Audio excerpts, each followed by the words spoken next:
नमस्कार, मीरा डेली व्लॉगमध्ये तुमच्या सर्वांचं स्वागत आहे। आज आपण बघणार आहोत की देवाशने आज दुसरी रेसिपी कोणती केली आहे। तुम्ही आता पाहू शकता देवांश गाजर किसायचं काम करतोय। देवांशला स्वतःला रेसिपी करायला खूप आवडतं, त्याला खायला गोड पदार्थ खूप आवडतात, पण बाहेरून आणलेलं काहीच नको असतं त्याला स्वतः बनवून खाण्यात खूप इंटरेस्ट आहे।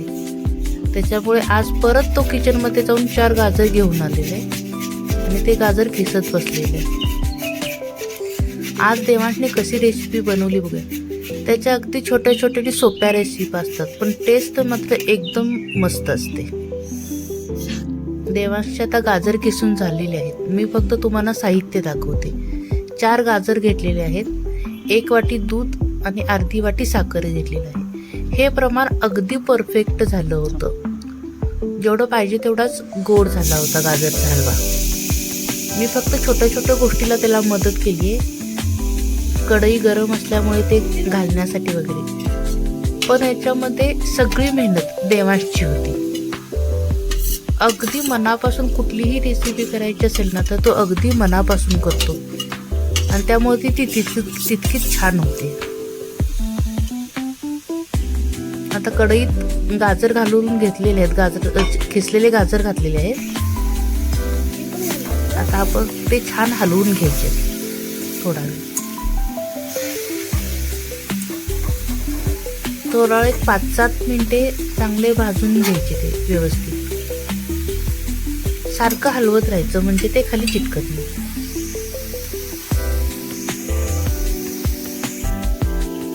त्याच्यामध्ये आपण थोडंसं तूप सोडू।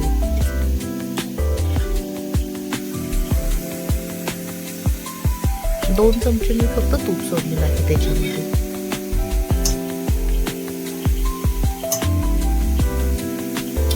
आता जास्त काही तूप घालायची गरज नाहीये, तेवढ्यावरतीच आपलं तो गाजराचा किस व्यवस्थित भाजून निघतो।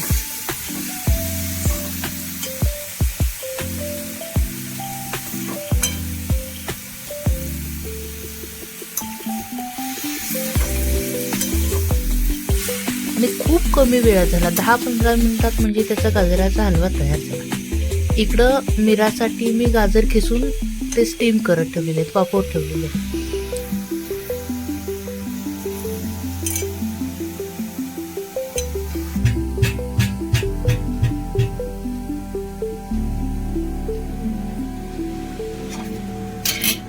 मिरासाठी ही गाजर तयार होत आहे, इकडे त्याचा हलवाही तयार होतो। आता देवांश मस्त असा गाजराचा हलवा हलवून घेत आहे। आता त्याच्यात त्याने तुम्हाला दाखवलेलं तेवढं सगळं दूध ऍड केलंय, 1 वाटी दूध ते ऍड केलेलं आहे त्याच्यामध्ये।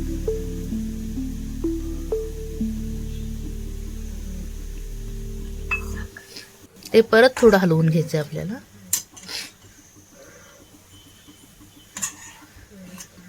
तुम्हाला देवांशच्या रेसिपी कशा वाटतात हे नक्की सांगा।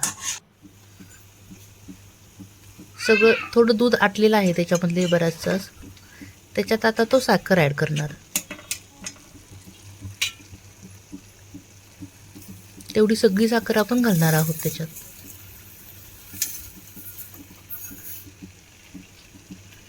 हे अगदी परफेक्ट प्रमाण आहे 4 गाजरांसाठी।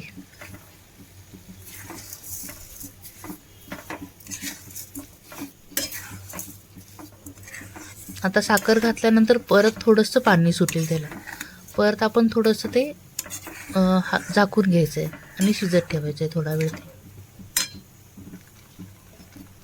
तुम्हाला देवांशकडून अजून कुठली छोटीशी रेसिपी बघायला आवडेल हे नक्की कमेंट करून सांगा। आता परत आपण थोडंसं तूप घातलेलं आहे त्याच्यामध्ये।